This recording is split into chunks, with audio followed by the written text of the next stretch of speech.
1, 2, 3, 4.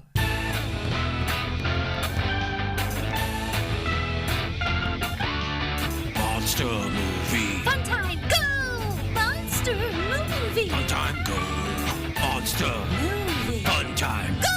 Monster movie. Fun time, go. With Precious D and Honeybee. Fun time, go!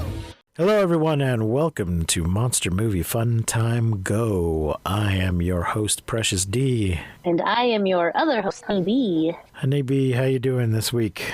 Whew, it has been a week.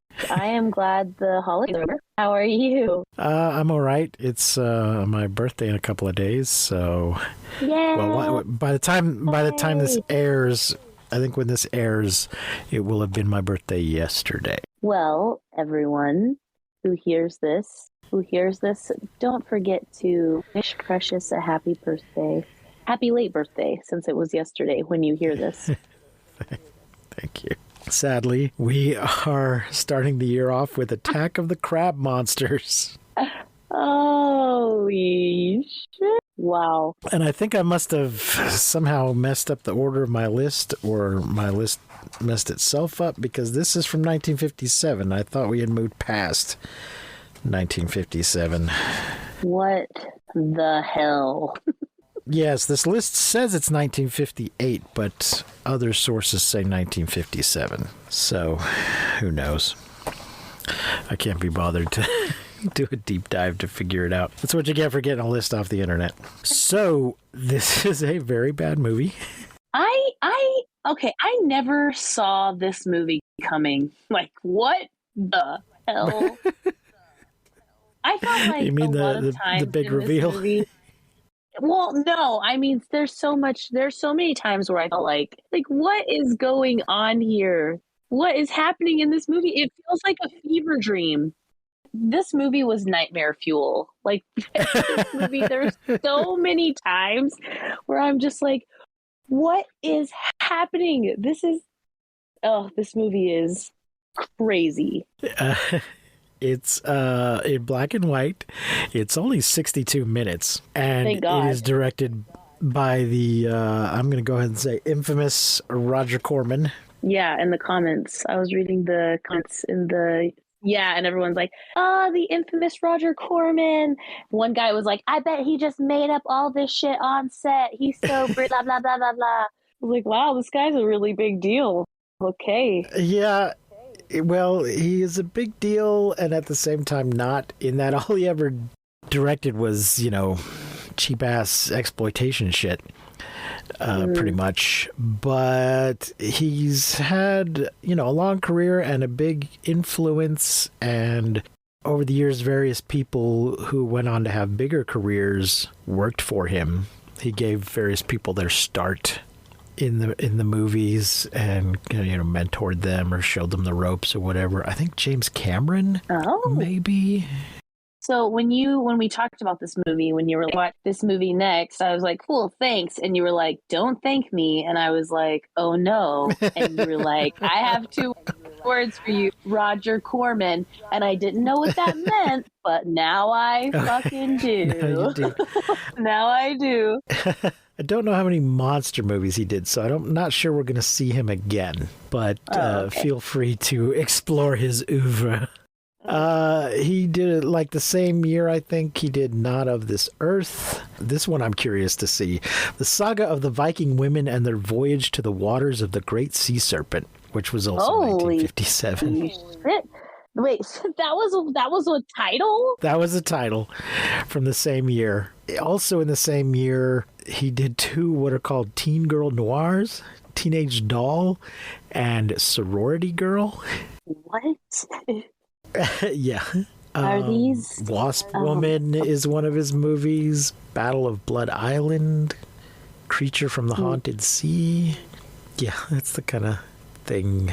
Oh, Mask of the Red Death. I don't think I realized he... And Tomb of Lygia. Oh, he did a couple of Poe movies that star Vincent Price. So he got around. Yes. He's had a long and varied career. Looks like he is still alive. Question mark? He's 95. So he's still kicking. Hell yeah. If you're listening to this, Mr. Corman, hats off to you, sir. The budget was 70,000. I don't believe it. And the box office was 1 million. So I think this is why he's had such a long career. His movies make money. They're low budget, but they make their money and a little bit more. Featured monsters, of course, are crabs, giant crabs. And the only other key personnel I wrote down was Russell Johnson. Did you recognize Russell Johnson? Do you know who Russell Johnson is? I guess not. Russell Johnson, he in the movie, he plays Hank. Okay. He is better known as Professor Roy Hinckley on Gilligan's Island. Nope, have not seen it. You have not seen Gilligan's Island? No. Are you seriously telling me you've never seen Gilligan's Island? I am seriously telling you that. I mean, I'm sure I've seen some episodes in passing, but yeah, no, I've never seen it. Wow. These kids today. Mm-hmm. When I was a kid, there were far fewer channels, and there were certain shows that were constantly on in syndication, so you'd watch them when you got home from school. So Gilligan's Island, The Brady Bunch, The Monkees, Batman, things like that. Always in rotation in the after-school hours, sort of before dinner. Well, you've got to go watch some Gilligan's Island. Noted. I met Russell Johnson once. He came to town. Yeah, not when I lived in New York or any place like that. He came here to town there used to be a dinner theater out on the highway, and he came here to do a dinner theater play called Bell, Book, and Candle. And then, hung around to sign autographs afterwards, and was very, very nice. How random. Yep. So I think they regularly got celebrities of that caliber to come to that dinner theater. Mm-hmm. But he was the first time it was anybody they thought, we children would want to go see. So there you go. Anyway, how about we talk about this movie? Oh, the death count. Whoa. I counted 4. I counted 4 deaths. Is that what you got? I didn't freaking count them. I think 2 scientists and 2 sailors. But there are some deaths before the movie starts. We begin with some credits and a quote from Genesis chapter 6, verse 7. And the Lord said, I will destroy man whom I have created from the face of the earth, both man and beast, and the creeping thing, and the fowls of the air, for it repenteth me that I have made them. A lot of these movies like to start with the pretentious quote to make them seem more important. I don't think this really applies to the movie we're about to watch, though. Some big crabs kill a few people. They don't wipe man from the face of the earth, nor do all the crabs get wiped from the face of the earth. So, there you go. A small boat comes ashore on a beach, and several men and one woman and a bunch of boxes get out of the boat. Some accent guy says you can feel the lack of welcome, lack of abiding life. And another guy says, I felt the same when I came to save you, when I came to rescue you the first time. This is all very unclear. It takes a while for them to lay out what is going on, but apparently there was a previous expedition to the island that has gone missing. Yeah, like I said, this whole freaking movie just seems like a weird dream. Yeah. So sometimes, in a dream where you're in the dream and it makes sense, but then when you're playing it back in your head, you're like, well, that doesn't really make sense. It's kind of like that. These people are from some kind of institute, but they don't ever say what it is, I think. And our one woman, who is a lady scientist, yay, hey, says the men were our friends from the same institute and were lost somehow, body and soul. And somebody speculates that maybe their ghosts will answer. Which is a weird foreshadowing question yes, because of sorts. They sort of do. And they tell us that the house is, you can't see it from here, it's behind those hills and further inland. I never quite figured out what this sailor meant by when I rescued you the first time, because it doesn't seem like that implies that the one guy is a survivor of the previous expedition. But then nothing they say later indicates that that is the case, that anyone survived the first expedition or that any of them have any knowledge, because they go there trying to find out what happened. But nobody talks about, well, when I was here before. So that line just doesn't make sense. So I don't know what that's about. Maybe he was making it up on the fly and thought that's what he was gonna, like the commenters said, thought that where he was gonna go, and then changed his mind. Another boat is coming in, and the guy's starting to try to unload shit before the boat's even docked or stopped, and he falls off. And in only 3 minutes and 9 seconds, we get a partial glimpse of the crab monster as it grabs the guy. Big eye, and there's a scream, and they pull the guy up into the boat, but his head is gone. Yeah, and this is the thing. His head is gone, and then the guy who's very calmly says, "Cover him." Yeah. Like, this man has lost his head. You don't even know why. Like, there is no panic in this guy whatsoever. Right. He is just so calm, and he's just like, "Oh shit, his head, it's cover him." I was like, don't let the other people see it. He's cold. He probably should have started just shooting into the water immediately, but no, he just doesn't. I guess doesn't want anyone else to see it. Yeah, he just has, like, he is just calm as shit. Mm-hmm. We cut to a tent where 2 sailors are checking grenades, and there's a whole bunch of crabs on the beach. Like normal, like little normal crabs. Yes, they call them land crabs throughout the film. Mm-hmm. And the lieutenant and a character that I referred to as Dr. Trenchcoat, because he just doesn't look... He's wearing sunglasses and a trench coat throughout the beginning of the movie and just does not look like a scientist there to do science stuff. He looks like a bad spy or something. They talk about the head, and the lieutenant is getting ready to leave. He says, "I wouldn't care to stay, but call the base, if you need any help." That is if the weather lets us get back to the base. Yeah, but the weather looks fine, doesn't it? Yeah, the weather, it does. Their radar or whatever must tell them like the storm's on the way. But the weather, it's fine at the moment, but maybe they know the storm's coming. And one of them says there's something in the air. Something in the air is wrong. There's no animal noises. Mm-hmm. And then inside there's some unpacking of boxes going on. And this, looks like we got the dynamite by mistake. I'll take it back down to the beach. That's Hank, I think. I don't know why they... Yeah. Do they just mean that it should be on the beach, that it should be out in the tent with the grenades instead of in the house? Or should they not have brought it from the boat at all? That's unclear. And he bumps into the lady, and we find out she is Dr. Marty. We say, "Excuse me, doctor," and she says, "Oh, you can just call me Marty." So this confirms that she is, in fact, a lady scientist. Yeah. If we had a sound effects button, this is where I would put cheering.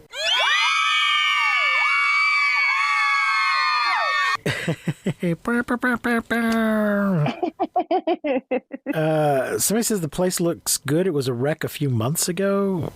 That might be when they discovered the other expedition was missing. I don't know. Dr. Trenchcoat and the lieutenant discussed that nothing was left from the previous group but McLean's journal. Not a hair or fingernail clipping, which is odd. So I guess the crabs ate everything? I don't know. There should be something. Even if they got eaten by crabs, there should have been stuff left behind. Yeah. Normally anyway, so I don't know what that's about, but I guess they're just trying to indicate that they were eaten whole. But there should have been stuff. There should have been remains from before they were eaten, like hairs and fingernail clippings. Yeah. I don't know. The Navy thinks they were all at sea in a small boat when the typhoon hit. And then we hear some booms and a rumble, and there's a rock slide. Shake. That's an interesting choice, that every time there's some sort of like this rock slide, or like later there's like earthquakes or whatever, that the camera is shaking. They're doing a Star instead Trek. of like the people, like the camera starts shaking. Ah, Yeah. I thought that was interesting. Yeah, it's doing a Star Trek. You just Choices. move the camera and everybody reacts. And some of the Navy leaves, but they leave 2 sailors behind. So I guess the boats came over from some kind of seaplane that could not get close enough to the shore to unpack. I guess that's how they work. And there's 2 sailors, but there's also Russell Johnson. It's not clear what he doesn't seem to be with the Institute, but he doesn't appear to be a Navy guy either. He's some kind of technician and handyman is how he was listed in the on the internet. Hank Chapman. And he explains to the 2 sailors, so he does a whole bunch of exposition here, where he explains to the 2 sailors that the expedition is here to study the effects of nuclear fallout from nearby atomic bomb tests. And then he names off each of the other characters and what the scientists and what their specialty is, what their field of study is. And I could not be bothered to memorize or remember or make note of any of that crap. Same. But the sailors are going to blow up the mountain for the geologist. So I guess that's why they brought the dynamite. And they wonder about what happened to the first group, and they speculate that the storm got them.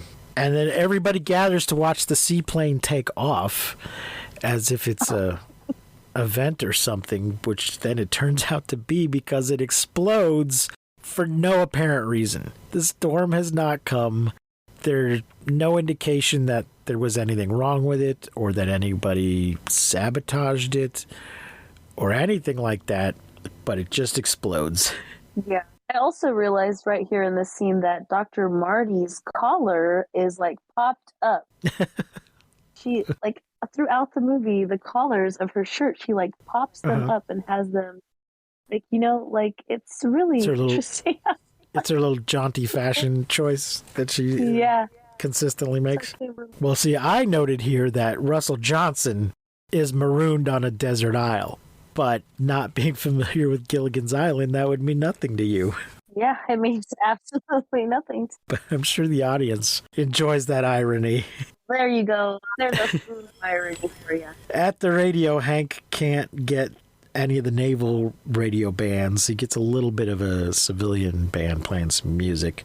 And he was on Gilligan's Island, he was always working the radio, which the batteries never seem to run out on that radio. So the Navy won't realize for a while that there's anything wrong.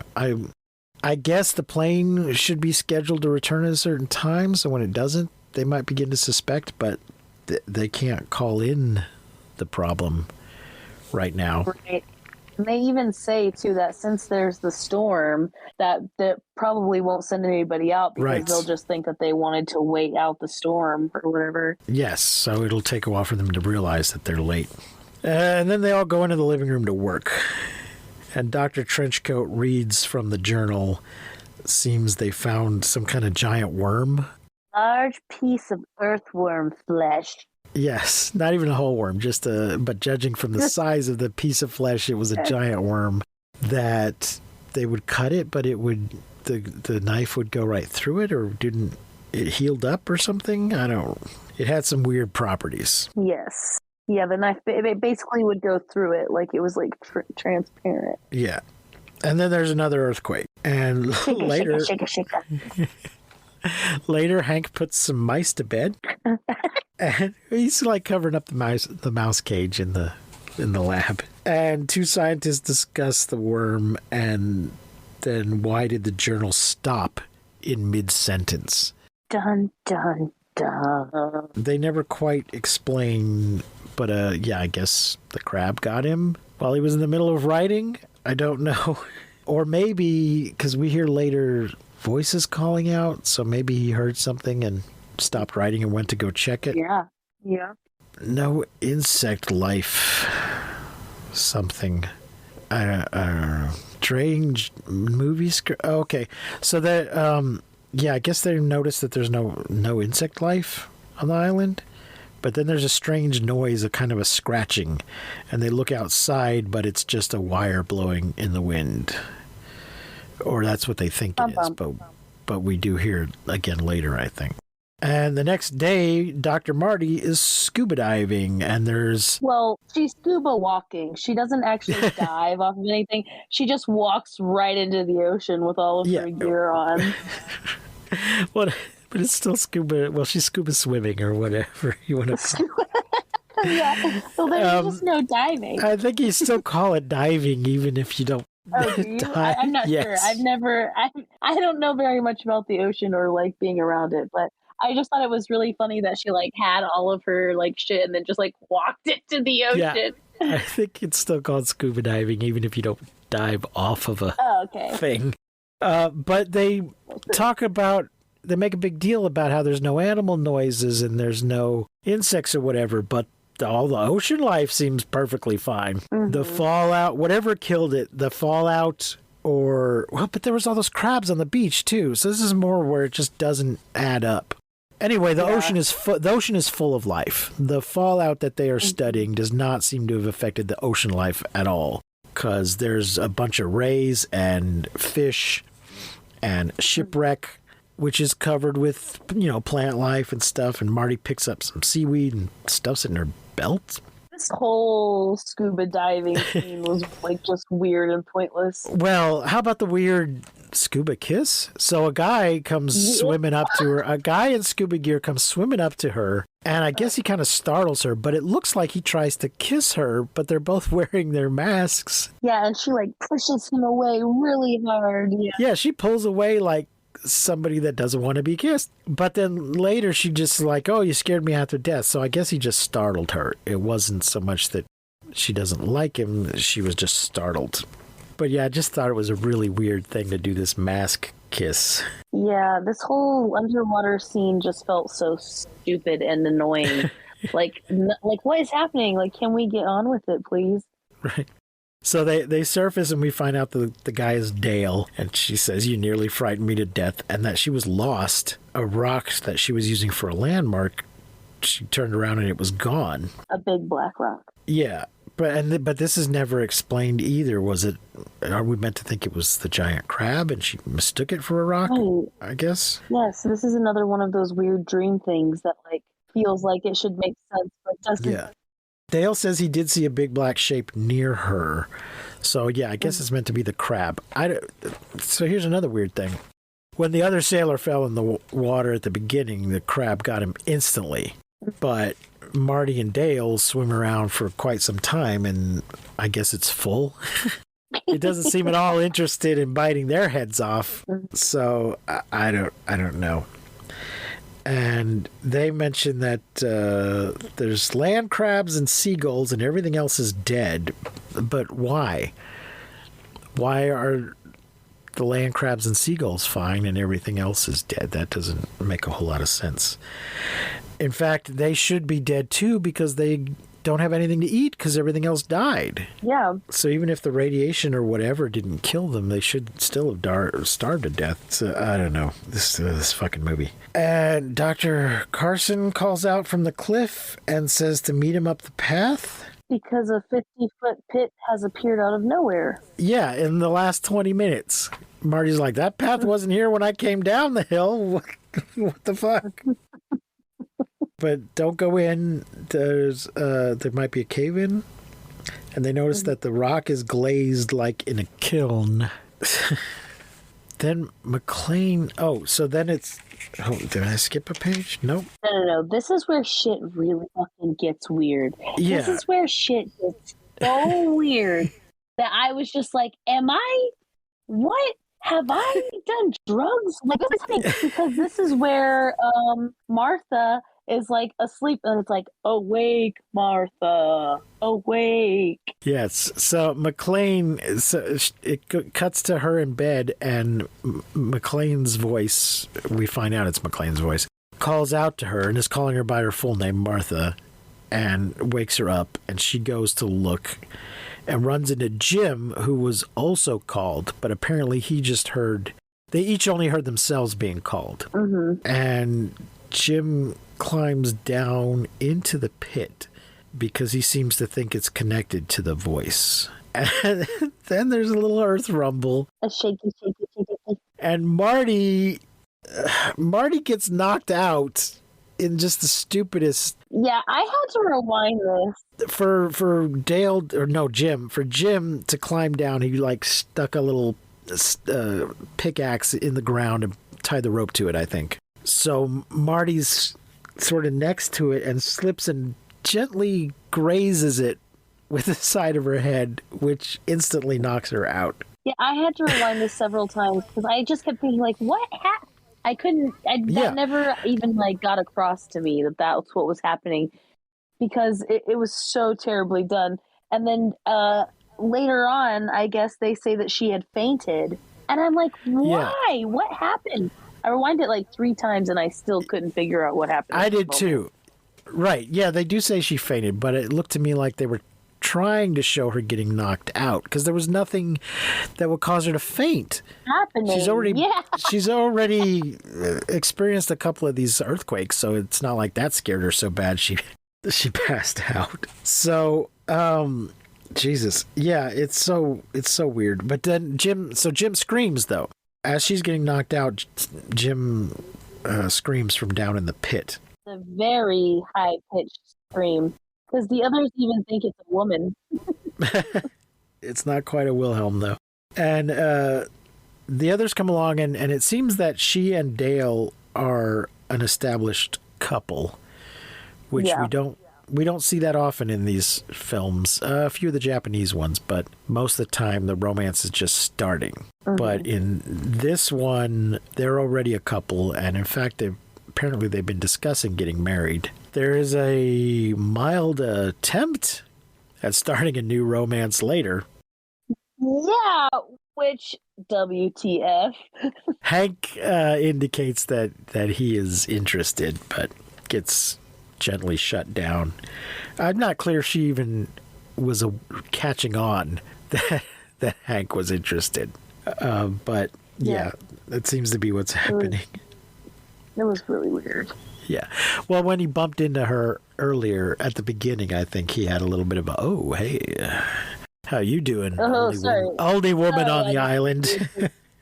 Yeah. Sorry, I hit you with this box of dynamite I'm carrying. Yeah. And they call out to Jim, and he answers and says his leg is broken. Which, but is it really him, though? Or is he already had happened what we find out later happens to... Oh, so maybe it's 5, though. If Jim dies, I wasn't counting Jim. Do we ever? No, we don't find Jim later, right? No, it's just... Okay, we'll get to that. It's Jim and the 2 older scientists, and then 2 sailors. So yeah, I think the death count is 5. And they say it's too dangerous to climb down. Let's use the caves. And they're pretty sure they connect to this pit, because the pit was dug up from below. So something down in those caves must have dug up from below to create this pit. And somebody asks Dr. Trenchcoat, are you hiding something from us, Doc? And he's kind of like, maybe. Yeah. Like, what? Yeah. He says it so nonchalant, too. Like, are you hiding something from us, Doc? Maybe. I'm going to keep talking so that you forget about what you just asked me. And Dale should take Marty back to the house, and then the sailors show up, and everybody is suspicious of Dr. Trenchcoat. Yeah, he's just really weird, but it doesn't really pay off, I don't think. On the beach, Hank throws a rock at a crab, and Dr. Trenchcoat does not want him to do that. He doesn't want to see anything killed. And sailors are one of the sailors is like, oh, fuck those crabs. Have you seen them go at a wounded Marine? They will finish off a wounded Marine in 5 minutes. So he doesn't care about those fucking crabs.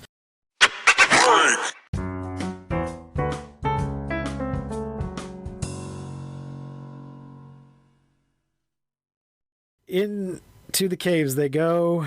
Meanwhile, at the house, Marty goes through McLean's journal, looking for info on the caves appearing in the side of the hills. So apparently these caves just appeared at some point, like the pit did. And it always happened at night. And then we get a weird sound again, which I think Marty says, I heard it at the pit. And a crunch comes from the other room. And Dale goes to look, and there's a roar and a claw, and Dale just leaves the room, shuts the door. Don't go in there. Yeah, and at this point, the like roar just kind of sounds like a man yelling. It kind of sounds like, you know, that guy from the Goonies when he's like chained up and they're like still fucking with him, and he's just like, no! Chunk. Yeah. That's kind of what the crab sounds like at this point. Okay. It's awful. In the cave, there's a light ahead, and they hear Jim Carson. And then back at the house, there's another roar, and the electricity goes out. And then we get back at the cave, and the doctor says, "Do not call out to Carson. Blood found? Let's go up the rope." So I guess they've got back to beneath the pit, and Dr. Trenchcoat insists that they all stop looking for Carson and go up the rope, which is just more suspicious weirdness from him. Yeah. Especially when the other guys are like, well, why? We didn't come in this way. We could just, and he's like, no, up the rope. Yeah. It's like, okay. Which is going to be much more difficult than climbing down it would have been. At the house, the other room is all smashed up, and the creature was looking for food. But then it appears the radio was also deliberately destroyed, and there's a big hole in the walls. I guess that's how it came in. It broke through the wall. Kool-Aid Man through the wall. Yeah. So at this point, I'm thinking like, okay, they have the like deliberately destroyed radios, the random people's voice. I'm like, is something paranormal happening here? Is this crab more than just a giant mindless animal killing things? I mean, it is, but not in a way that makes any damn sense. Right. I just don't understand. Make me understand this. Well, I mean, it's just a lot of bullshit, this. But we'll get to that. The others come back and survey the damage and speculate that the crab is vulnerable to electricity. I don't know why they get that idea, but of course it will turn out to be true later. And Marty looks out the window and notices, this is more your weird dream shit. She looks out and notices a mountain is missing. Once upon a time, there was a mountain. It's like that Donovan song. You know, first there's a mountain, then there is no mountain, then there is. Except that there's not an is. It just, first there's a mountain, and then there is no mountain. And the doctor's not surprised? Dr. Trenchcoat is not surprised? Nothing surprises you, Doctor. Can't tell you what smashed up the room, but I can say that everything that has happened to us is connected. It can't be random. I mean, it could be, but I wrote unnatural. A brink of a great discovery, but unpleasant. Now let's go look for Dr. Carson. They just stopped looking for him. Is this the next day? I don't freaking know. This goddamn movie. I guess they go back to look for Carson the next day. So in the caves, there's a rock slide. And Jules Devereaux, who was the guy called Accent Guy earlier, Accent Mustache Man, loses a hand. Yeah. There's a rock slide, and he gets hit with a rock, and it just knocks his hand off right at the wristwatch. Like as if it's like a leg, like it just just pops right off. That's where the seam is, where the wristwatch is. It's just so. Yeah, this is weird dream shit too. It's like there's like the rock slide, and all of a sudden his like hand is missing, and he's like looking at it and passes out, but there's like no blood or anything. And then he screams and then now we're just in a hospital. And it's just so weird because it doesn't, it's not like one of the crabs snapped his hand off with their claw or something. It's just this random rock slide. Although I guess the crabs, it's implied they're causing the rock slides, so I guess in a way they're responsible, but it just seems really random. And the sailors really show up weird. And they said, how did you know we were here? We didn't. The other side of the island, what used to be, most has fallen. We were on the other side of the island, or what used to be, most has fallen into the drink already. So the island is getting smaller, which is why the mountain disappeared. And we heard you call, and they said, no, not us. And they said, well, it sounded like Carson. Later, Marty tucks Devereaux into bed, and the sailors play cards, betting dynamite sticks, and smoking.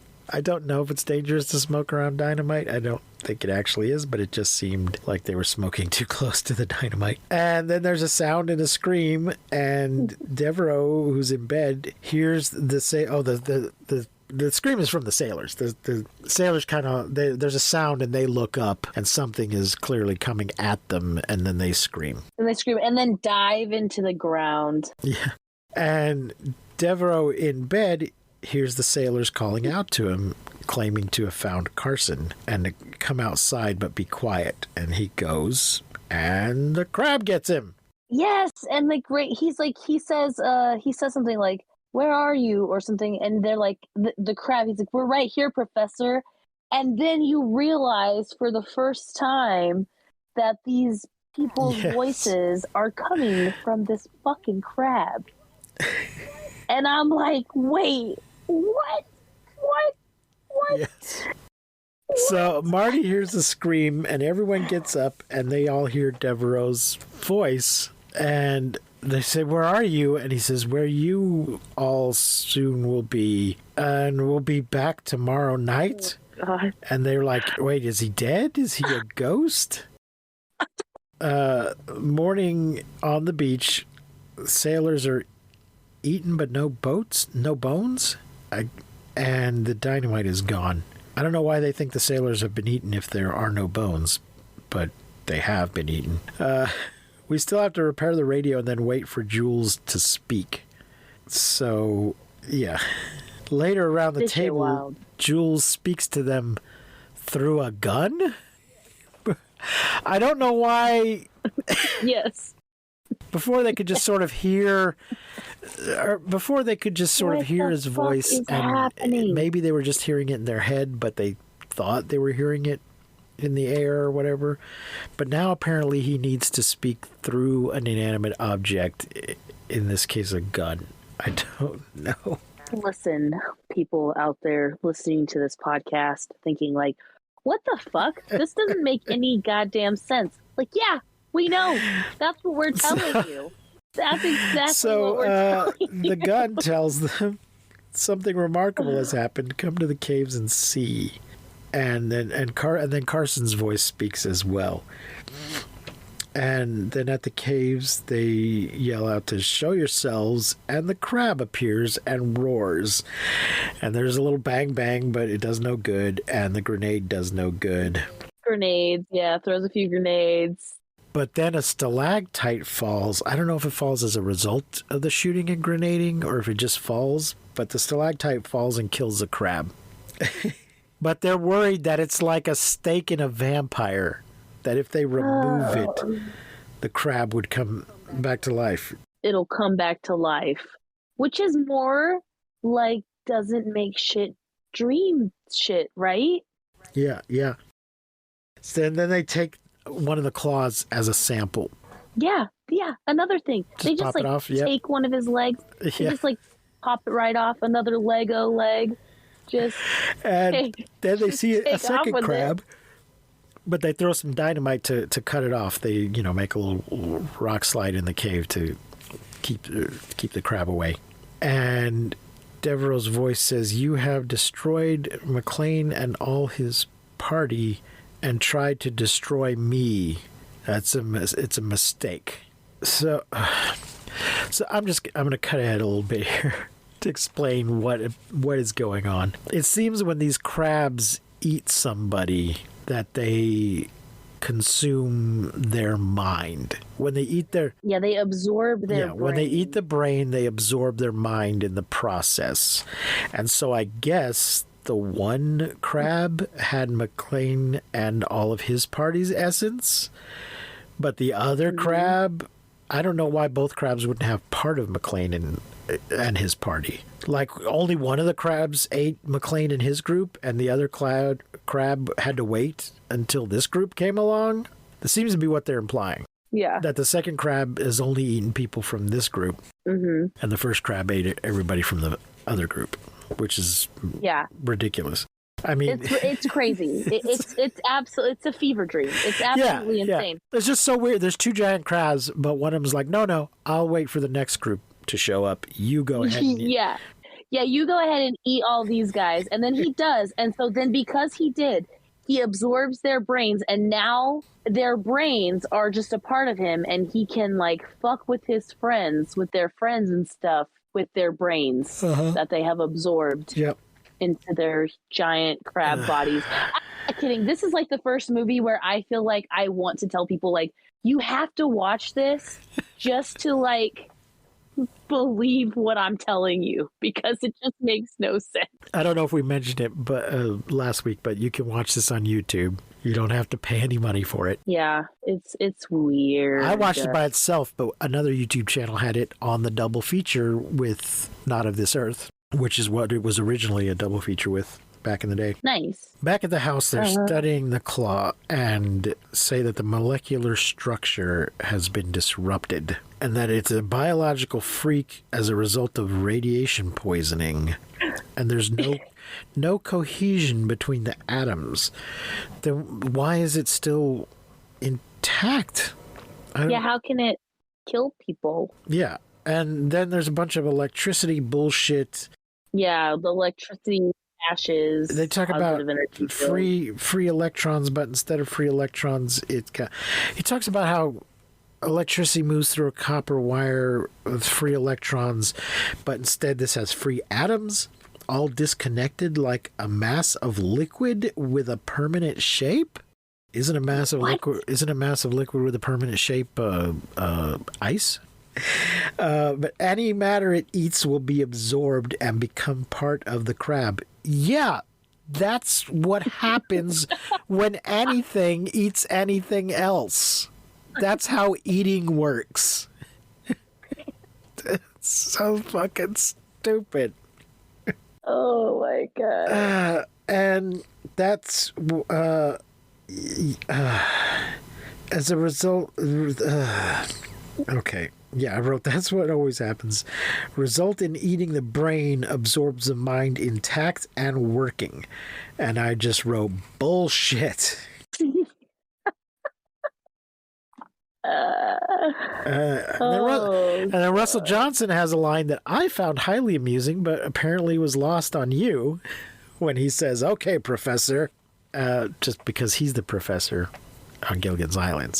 You see. So I thought it was funny that he was calling somebody else professor. But god damn it, you got to watch some Gilligan's Island. I guess I do. I'm not telling you it's actually good. It's just a cultural thing you need to have in your brain. Oh yeah, I've been told many a times that it's ridiculous that I haven't seen it, but I never did. How do they blow up the island? Crabs, not men? What? So against us? I don't know what the...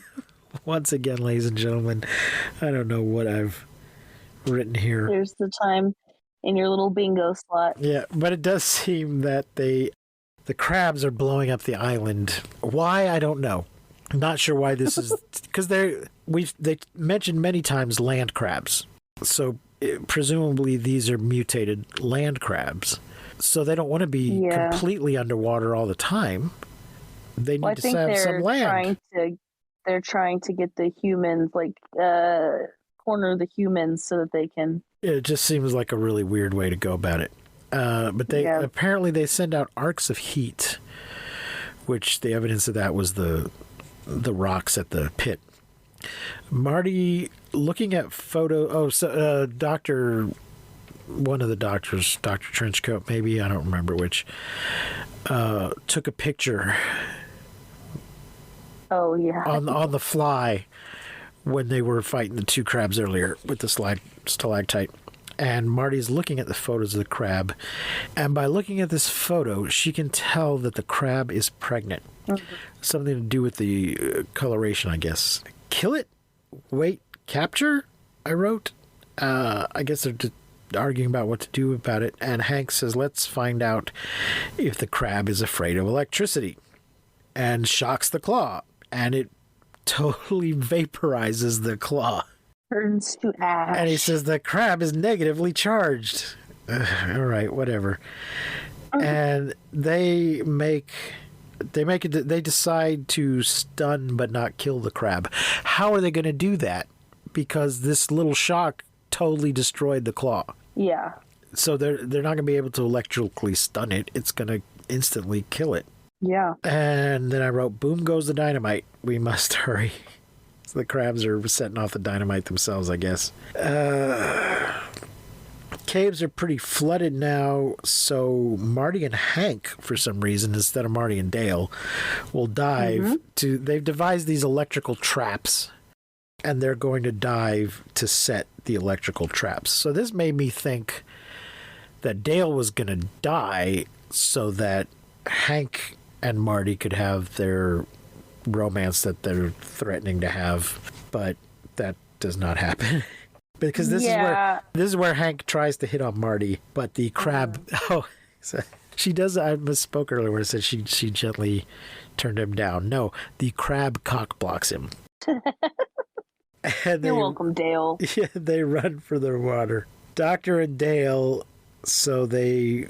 run across pit bottom. The Doctor and Dale are watching from above... through the pit. They're watching down the pit, and Marty and Hank went to go through the caves, but they had to scuba through because they're flooded now because they keep destroying more of the island. And so the Doctor and Dale, looking down, saw them go running across the bottom of the pit and head to the sea entrance. And then they're swimming, and the crab follows, and they surface, and the crab comes ashore, but the bullets pass through it like X-rays. So yeah, how come it can grab you, but you can't affect it? Exactly. And also, while we're here, can I please just ask, why the fuck does this crab have human eyeballs? Yeah. Why does this crab have human eyeballs? It absorbed them and became, I don't know. And the crab starts talking shit, and there's more earthquake, and then back at the house, they're working on the radio, and the island is getting smaller, and there's not much less. The island has now been reduced to the size of less than half a city block, apparently. And the radio picks up a DJ, Pineapple Joe. Pineapple Joe. So only the receiver is working. They can't transmit. But maybe I can get a telegraph set up. There's an old telegraph key around somewhere. And then there's some small talk, and this is where Marty mentions that she and Dale are going to get married. Married. That once he gets promoted, we're going to consider a permanent partnership or some, she says it in a weird way. Yeah, I was like, what the fuck is this moment right now? What's going on here? What is this? Why? For what? Why do we have this moment? I guess some kind of character development. But yeah, it doesn't go anywhere. Well, I don't know why there needs to be this, hey, I kind of like you. Hey, that's nice, but I'm planning to marry Dale moment when nothing comes of it or could come of it. It's, I don't know. Yeah, I guess they're just trying to make us give a shit about these people. I felt like this was another moment that would make sense in my dream, but whenever I woke up, I'd be like, oh my God, what the hell, Yeah. Doctor and Dale, is this still Dr. Trenchcoat? Yeah, I think so. He hasn't died yet. Doctor and Dale find oil. Don't worry about the crab. It's like a rattlesnake. It makes noise before it attacks, which is true. It's been doing that. And they split up, which is stupid. Dale sees the crab and runs and meets the others. And he says the crab is heading towards Carl, which is Dr. Trenchcoat's name. We got to get him out of the caves.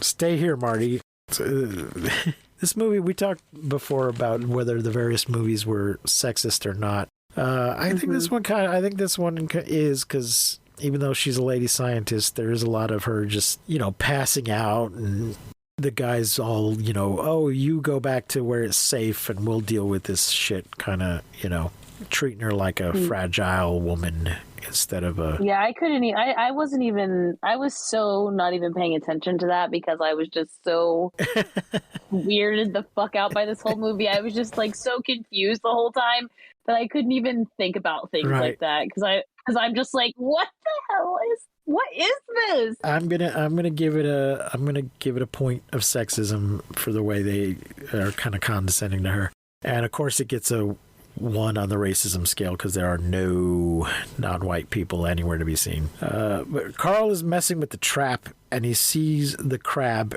and then steps on the trap himself.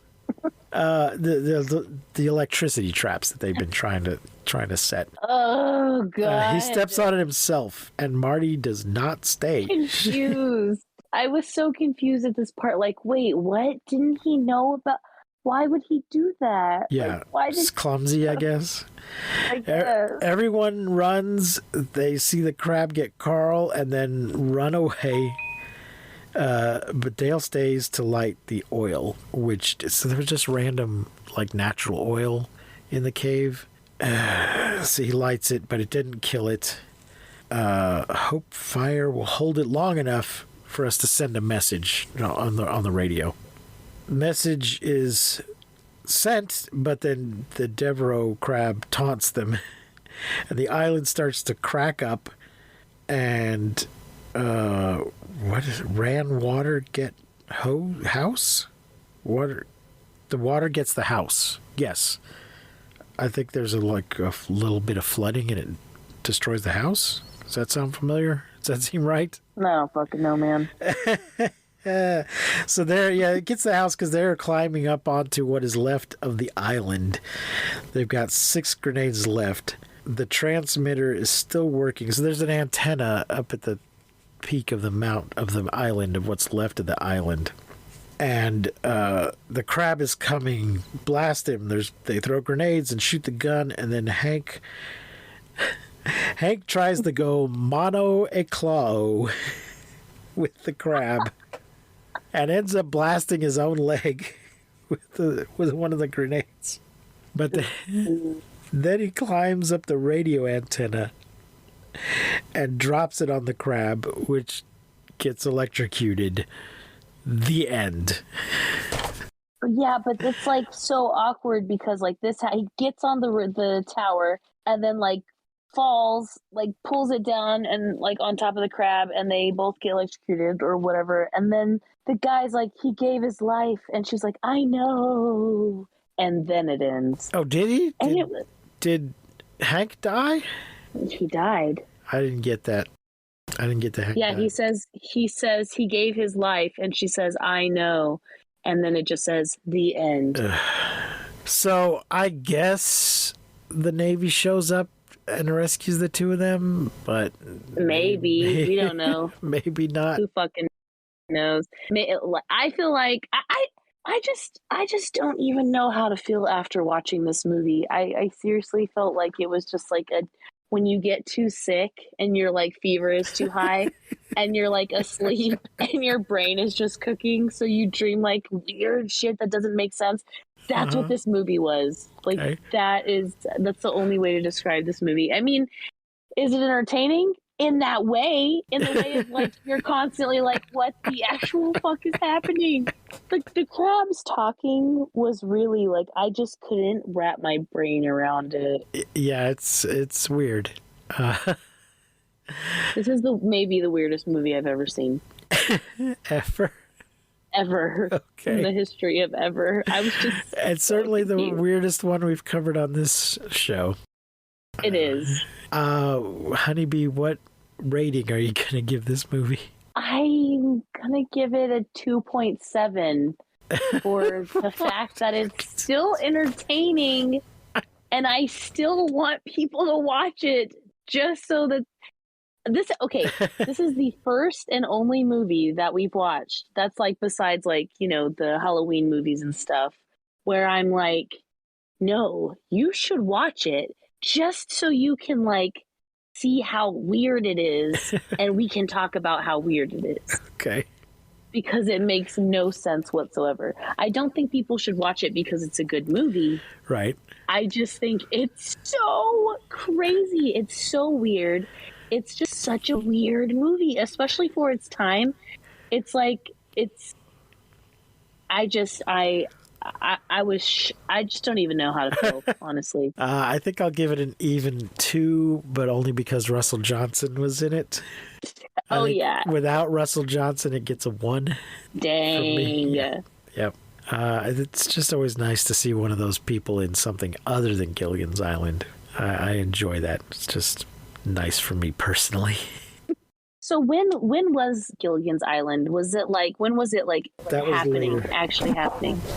Let me check here. I can get on the Wikipedia. It's definitely after this movie. Right. I was thinking it's like 80s, right? No, 80s. No? No. Is it after that? No, it's before that. Oh, well then how are you so shocked that I haven't seen it? Because it used to be on TV constantly. I don't know. I see. No, it was started in 1963. Oh. Well, the pilot, sorry, it says number of episodes 98 plus a 1963 pilot, first broadcasted in 1964. So that is 4 years before I was born. But it was in syndication nonstop. Probably as soon as it went off the air, it probably went into syndication immediately. Yeah. I don't know if it's now on, Nick at Night or something like that. But yeah, when cable came along, it probably did not get as much play as before. Right. When there's just or if it did, there's just so many other options that it gets drowned out. Yeah. I mean, I've obviously heard of Gilligan's Island. I've heard of it, of course, my whole life, but I can't think of a single episode that I've ever seen. Right. You know what I think of? There was a show where it's like an island show, and there's like I don't even know. Survivor? No, it's not Survivor. It's another show where it's like a kids show though, and they're like there's like big puppet animals and stuff. I don't know what you're talking about. Anyways, Land of the Lost? I have no idea. It ran from 64 to 67, but Okay. Oh wow. then there were various TV movies and sequels and things, and those were when I was a kid. So there 3 television film sequels were made. 1978, Rescue from Gilligan's Island. 1979, Castaway on Gilligan's Island. And then the Harlem Globetrotters on Gilligan's Island. Dang. Yes. And I think the Castaways, if that's the one I'm thinking of, looked like it was intended to be a pilot for a new series that would have been like a Love Boat Fantasy Island type series. They get off in Rescue from Gilligan's Island. They finally get off the island, and then I think they end up back on it at the end of the movie. And then in Castaways, they get off the island and then are able to actually figure out where the island is. And Mr. Howell, who's the millionaire, buys the island and opens a resort on the island.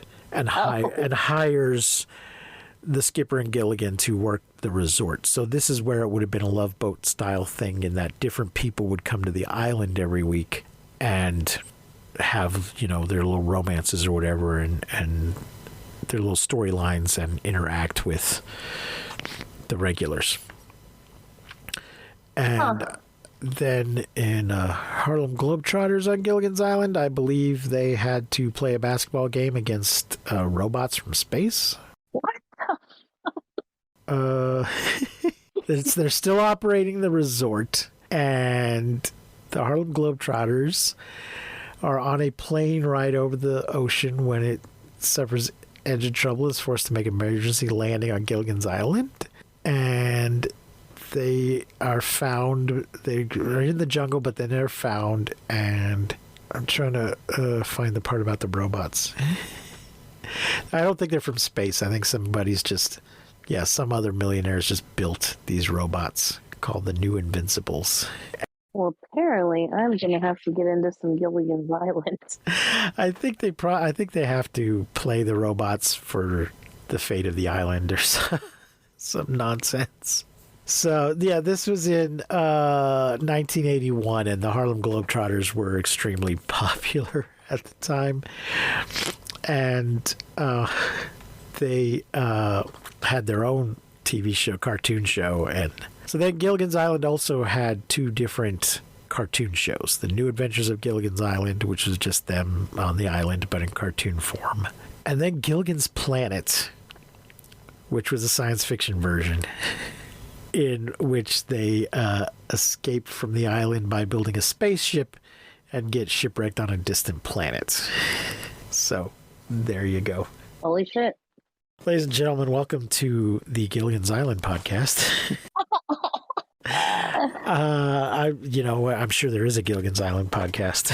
There has to be, right? There has to be. Maybe even more than one.